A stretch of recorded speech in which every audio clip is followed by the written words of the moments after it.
We've been talking about worldview, and particularly the biblical worldview, in contrast to the worldview of animistic societies and the worldview of secular and materialistic societies. We mentioned the other day the tree, that ideas have consequences, and the roots of a tree are the belief system of a culture, and the trunk of the tree represents the value system that comes from that belief system.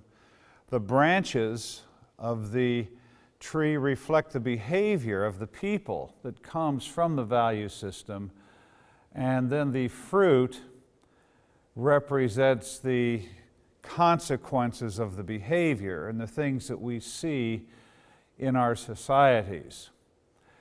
What we want to do today is give you a practical tool on how you can begin to examine some of the things in your society that are hindering your society, that are keeping it from flourishing, that are keeping it from becoming all that God intends for it to be. We title this lesson and the corresponding work session, The ABCs of Culture, or the Web of Lies. You'll see why we call it the ABCs of Culture in a few minutes, but the Web of Lies is, if you think of the web of a spider that entangles you and keeps you from functioning, keeps you from flourishing. Satan is a liar, and he spins webs of lies that impoverish individuals and nations. I'd like to begin by giving you a couple of illustrations. These come from very different parts of the world, and I'll begin with one from my own country. If you were to drive from Los Angeles, California, across the country diagonally up to Boston or New York, you would be able to listen to Christian radio stations all the way across the country. There's something like 2,000 Christian radio stations. And in all of the major cities, you would be able to watch Christian television. There's something like 200 Christian television stations around the country. There are Christian primary schools and secondary schools. There's Bible schools, there's Christian colleges, there's Christian universities, and there's even Christian graduate schools.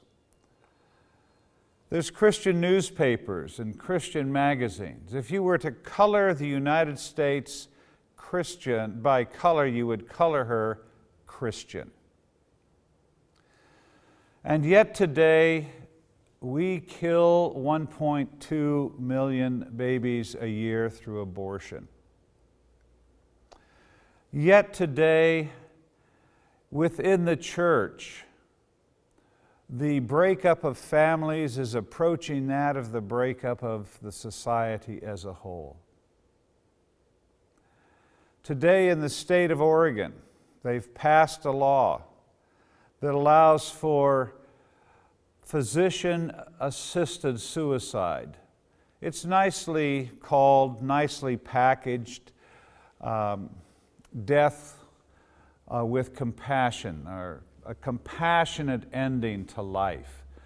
But what it is allowing doctors to murder their patients. And this trend is only growing in this country. So what's wrong with this picture? So many churches, so much Christian media and communication systems, and yet so much brokenness. What's wrong with this picture? The second illustration is from a friend of mine named Silvio.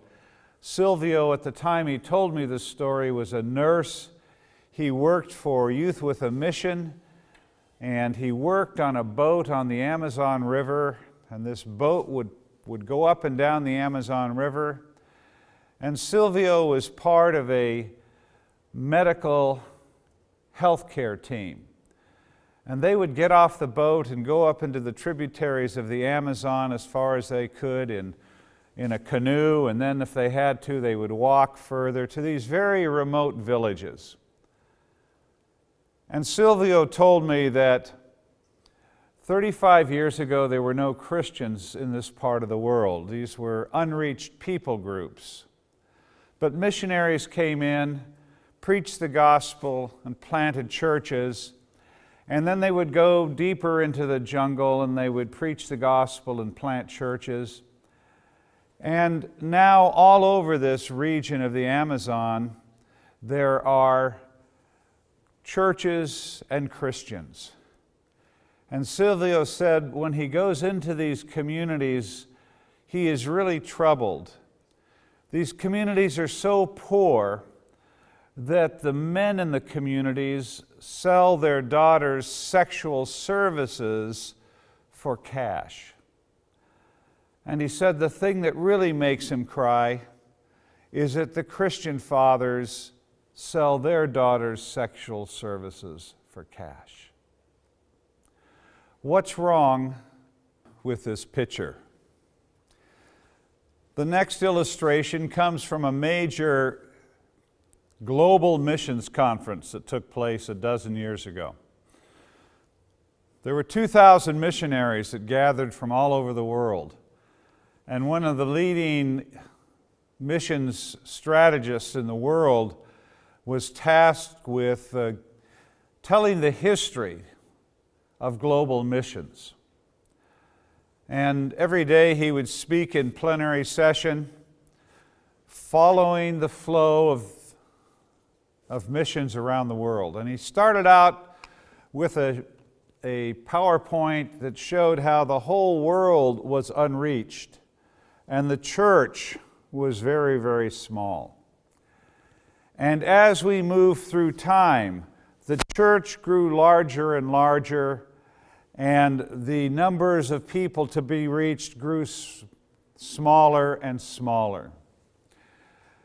On his last day, he said to the missionaries gathered, "We are the first generation in the history of missions that can see the end of the Great Commission."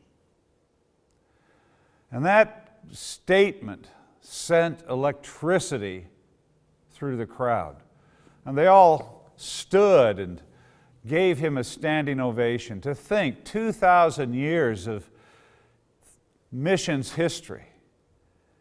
And we now, with the numbers of churches and numbers of Christians in the world, and the fewest number of unreached people groups ever, we now can see the end of the task, and it can be fulfilled in our lifetime.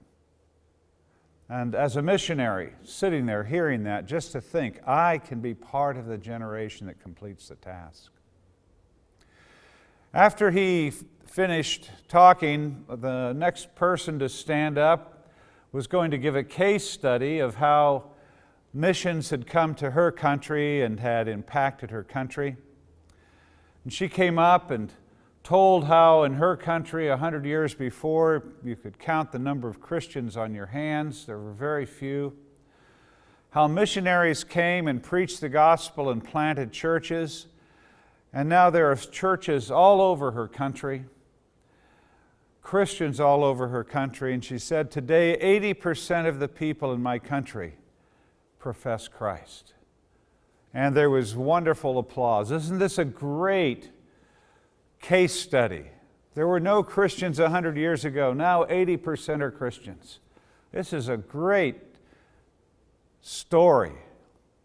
And then she said, do you want to know where I've come from? And there was this long pause. And she said, I've come from Rwanda. And we all know what happened in Rwanda a few years ago. There was genocide. There was a war between the Hutus and the Tutsis. And the Tutsis were the minority tribe, and yet they were the governing tribe, and the Hutus in the majority were tired of being governed by this minority tribe, and they decided to get rid of the Tutsis. So for 3 months, there was a war. And at the end of that 3 months, over 1 million people were dead. 1 million people out of a country of 7 or 8 million in 3 months. And they weren't killed by an atomic bomb hitting Kigali. They were killed by spears and machetes. They were shot.